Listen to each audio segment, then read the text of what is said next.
Okay. So there was a train derailment that happened in East Palestine. Okay. This is where the story begins. And then an evacuation order followed for the residents. Okay. Now that evacuation order has been lifted in East Palestine. But according to the Environmental Protection Agency, air quality samples in the area, the wreckage in nearby residential neighborhoods have consistently showed readings at points below safety screening levels for contaminants of concern.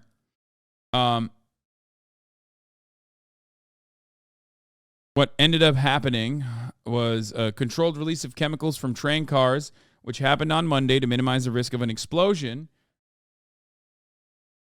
And from what I understand, they are saying that it's still unsafe. And they included, they actually arrested a reporter on the scene as well.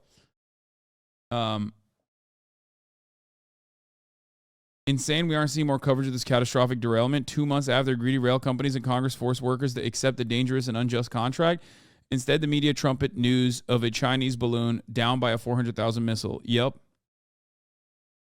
Norfolk Southern assures us the vinyl chloride spilling from the tanks in their derailed train and burning and turning into hydrogen chloride as it rises in the atmosphere and mixes with water vapor and turns into hydrochloric acid is not dangerous to humans more than 2 miles away. Why would I ever doubt their word? It's not like vinyl chloride in doses more than 1 part per million over an 8-hour period is extremely harmful to humans.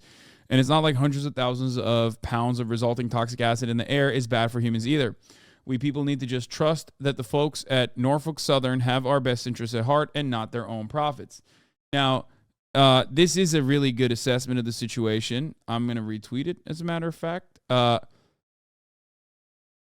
This literally is a massive story. This is a gigantic story. And obviously the right thing to do in that situation is engage in a controlled demolition for sure.